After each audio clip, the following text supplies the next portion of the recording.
బట్టలు తప్పుగా వేసుకుంటే రేప్స్ అవుతాయి అనేది ఒక పెద్ద మిత్.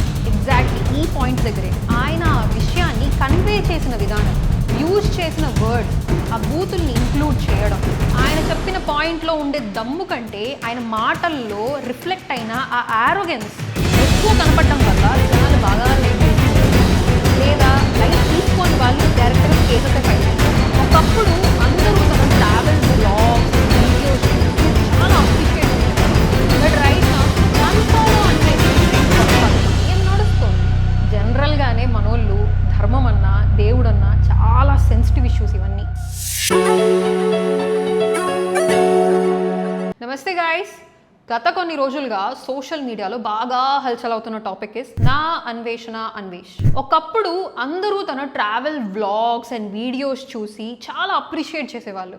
బట్ రైట్ నా అన్ఫాలో అన్వేష్ అనే ట్రెండ్ కొనసాగుతుంది అండ్ నడుస్తోంది.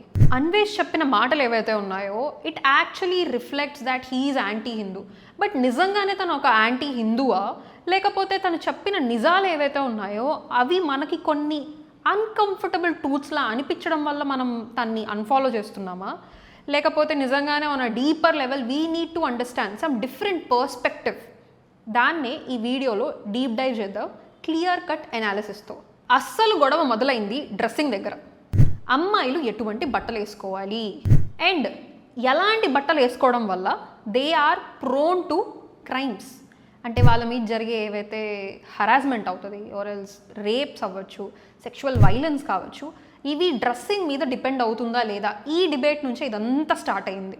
అన్వేష్ చెప్పే పాయింట్ ఏంటంటే డ్రెస్కి క్రైమ్స్కి ఎటువంటి పొంతన లేదు, ఎటువంటి రిలేషన్షిప్ లేదు, బట్టలు తప్పుగా వేసుకుంటే రేప్స్ అవుతాయి అనేది ఒక పెద్ద మిత్ అనేది అన్వేష్ పాయింట్. ఎన్సీఆర్బీ డేటా ప్రకారంగా కూడా max to max rape victims analysis చేస్తున్నాం కదా, డేటా ప్రకారంగా వాళ్ళు ట్రెడిషనల్ డ్రెస్సెస్లో ఉన్నారా లేకపోతే వాళ్ళు ఒక హై అండ్ మోడర్న్ డ్రెస్సెస్లో ఉన్నారా, which is very much revealing their body అని ఎన్సీఆర్బీ డేటా అనాలిసిస్ చేస్తే ట్రెడిషనల్ డ్రెస్సెస్లో అండ్ ఎక్కువ మాట్లాడితే స్కూల్ యూనిఫామ్స్ అలా వేసుకున్న అమ్మాయిల వాళ్ళే ఎక్కువ మెజారిటీగా ఉన్నారు who are the victims of such crimes. మరి అలాంటప్పుడు పద్ధతిగా బట్టలు వేసుకో అనే మోరల్ పోలీసింగ్ అమ్మాయిలకు మాత్రమే ఎందుకు? ప్రాబ్లం మైండ్ సెట్లో ఉన్నప్పుడు బట్టల్ని బ్లేమ్ చేయడం ఎంతవరకు కరెక్ట్? అన్వేష్ చెప్పిన ఈ డ్రెస్ వర్సెస్ క్రైమ్ అనే లాజిక్లో గట్టి దమ్ము అయితే ఉంది, అది మనం ఒప్పుకొని తీరాలి. కానీ ఆయన మాట్లాడిన విధానం, ఎగ్జాక్ట్లీ ఈ పాయింట్ దగ్గరే ఆయన ఆ విషయాన్ని కన్వే చేసిన విధానం, యూజ్ చేసిన వర్డ్స్, ఆ బూతుల్ని ఇంక్లూడ్ చేయడం, ఇక్కడే అన్వేష్ దెబ్బతిన్నారు. 150+ కంట్రీస్ తిరిగి సోషలైజ్ అయ్యి ఎన్నో రకాల కల్చర్స్, క్విజీన్స్, ట్రెడిషన్స్ తెలుసుకొని ఒక గ్లోబల్ సిటిజన్ అయిన అన్వేష్ ఇలా డ్రెస్ వర్సెస్ క్రైమ్ అనే లాజిక్ వచ్చినప్పుడు చాలా కోపంతో ఊగిపోవడం, అండ్ ఆ ఊగిపోవడం వల్ల ఆయన టోన్ అగ్రెసివ్ మాత్రమే కాదు, చాలా డిస్రెస్పెక్ట్ఫుల్గా ఉన్నింది. ఫర్ ఎగ్జాంపుల్, సీనియర్స్ అయినటువంటి గరికపాటి నరసింహారావు గారిని మీరేంటి అసలు ఏజ్ షేమింగ్ చేయడం, అసలు ఈ వయసులో కూడా నీకు ఇలాంటి బుద్ధేముంది, నాకు రాని ఆలోచనలు నీకెందుకు వస్తున్నాయి అనేటువంటి కొన్ని లైన్ లిమిట్ దాటి క్రాస్ చేసి యూజ్ చేయకూడని వర్డ్స్ యూజ్ చేయడం వల్లనే జనాలు తను చెప్పిన లాజిక్ని వదిలేసి ఆ బూతుల్ని మాత్రమే పట్టుకున్నారు.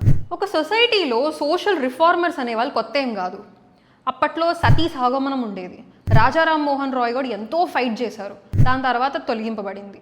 సో అప్పట్లో రాజారాం మోహన్ రాయ్ గారు యూజ్ చేసిన మీడియం ఏంటంటే అవేర్నెస్ని జనరేట్ చేయడం through establishing certain societies.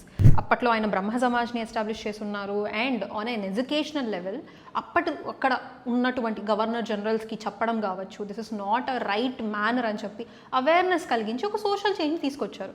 But నా అన్వేష్ గారు వెంటనే ఇప్పటికిప్పుడు సోషల్ చేంజ్ వచ్చేయాలి అనేటువంటి ఆ అగ్రెషన్ వల్లనో దేని వల్లనో తెలియదు కానీ కరెక్ట్గా నేనేం మాట్లాడినా చెల్లుతుంది, నేను ఎలా మాట్లాడినా జనాలు నన్ను యాక్సెప్ట్ చేస్తారు అనే యారోగెన్స్ నుంచో తెలియదు కానీ కొన్ని లిమిట్స్ దాటి మాట్లాడారు. ఇప్పుడు దాని రిపర్కషన్సే ఫేస్ చేస్తున్నారు.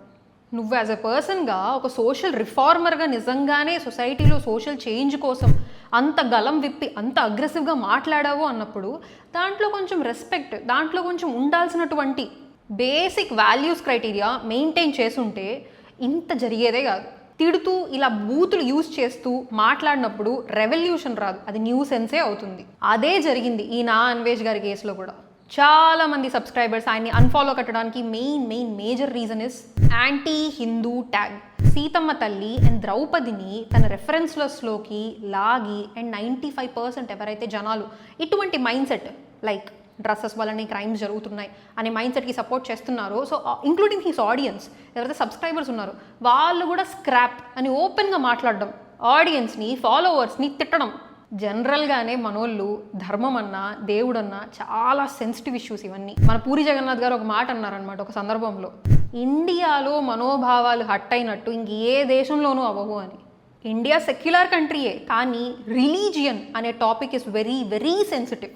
అన్వేష్ చెప్పిన పాయింట్స్లో లాజిక్ ఉన్న ఆ రిలీజియస్ సెంటిమెంట్స్ని హర్ట్ చేయడం వల్లనే ఈ మాస్ అన్ఫాలోయింగ్ ట్రెండ్ మొదలైంది. ఆయన చెప్పిన పాయింట్లో ఉండే దమ్ము కంటే ఆయన మాటల్లో రిఫ్లెక్ట్ అయిన ఆ ఆరోగెన్స్ ఎక్కువ కనపడడం వల్ల జనాలు బాగా లైట్ తీసుకున్నారు, లేదా లైట్ తీసుకొని వాళ్ళు డైరెక్ట్గా కేసెసే ఫైల్ చేశారు. ఇందాక మీకు వీడియో స్టార్టింగ్లో ఒక కొత్త పర్స్పెక్టివ్ గురించి మాట్లాడదామని చెప్పాను కదా, ఇట్ ఈస్ నథింగ్. వరల్డ్ మొత్తంలో యాజ్ ఆఫ్ నౌ ఇండియా అనే కంట్రీకి మాత్రమే ఒక యునీక్ అడ్వాంటేజ్ ఉంది, దట్ ఈస్ డెమోగ్రాఫిక్ డివిడెండ్. అంటే 15 years కంటే తక్కువ కాకుండా అండ్ 65 years కంటే ఎక్కువ కాకుండా ఈ మిడ్ బ్రాకెట్ ఏదైతే ఉందో ఈ బ్రాకెట్లో ఉండే population is the highest as of now. ఇంకొక 20 years దాకా highest it is only possible in India. So మరి మీకు డౌట్ రావచ్చు, ఏమని చెప్పి చైనా కూడా ఉంది కదా, చైనాలో కూడా పాపులేషన్ అంత ఉంది కదా అని చెప్పి. నో, అక్కడ డిపెండెన్సీ రేషియో ఎక్కువ పెరిగిపోయింది. అంటే వర్కింగ్ ఏజ్ పాపులేషన్ కాకుండా ఆ ఓల్డ్ ఏజ్ పాపులేషన్ అయితే ఉందో, అంటే అప్పటిదాకా అంతకు ముందు ఏ ట్రాన్సిషన్ ఫేస్ ఉన్నిందో వాళ్ళు డెవలపింగ్ నుంచి డెవలప్డ్ ఎకానమీ అవ్వడానికి కాంట్రిబ్యూట్ చేసిన పాపులేషన్ ఏదైతే ఉందో అది ఇప్పుడు డిపెండెంట్ అయిపోయింది. బట్ మన దగ్గర ఆ యంగ్ బ్లడ్ ఇంకో 20 years దాకా ఉంది. ఈ వర్కింగ్ ఏజ్ పాపులేషన్ని రైట్గా యూటిలైజ్ చేసుకుంటే ఇండియా డెవలపింగ్ నుంచి డెవలప్డ్ అవ్వడానికి ఎవ్వరూ ఆపలేరు. బట్ మనం అర్థం చేసుకోవాల్సిన పాయింట్ ఇక్కడ ఏంటంటే పాపులేషన్లో 50% ఆర్ విమెన్. మరి women participating in the work force is important, right? దీన్నే మనం ఎకనామిక్ టర్మ్స్లో female labour force participation rate అంటున్నాం. మిగిలిన కంట్రీస్తో పోలిస్తే ఇండియా యాక్చువల్లీ పొజిషన్ కొంచెం తక్కువే ఉంది. మనం 5 trillion ఎకానమీ అనే కలలు కంటున్నాం, కానీ half of the population women అయినప్పుడు అండ్ ఆ విమెన్ పార్టిసిపేట్ చేయనప్పుడు ఎకానమీకి రావాల్సిన కంప్లీట్ పొటెన్షియల్, ఎకానమీ యూటిలైజ్ చేసుకోవాల్సిన కంప్లీట్ పొటెన్షియల్ యూటిలైజ్ అవ్వగలుగుతుందా? అవ్వదు. అండ్ ఎందుకని మీ ఫీమేల్స్ పార్టిసిపేషన్ లేబర్ ఫోర్స్లోకి ఎందుకు రావట్లేదు, ఎకానమీకి రావట్లేదు? First point safety, security. Work ప్లేస్కి వర్క్ అని చెప్పి వెళ్తే సేఫ్గా అసలు ఇంటికి తిరిగి వస్తున్నామా, తిరిగి రాగలమా అని క్వశ్చన్స్.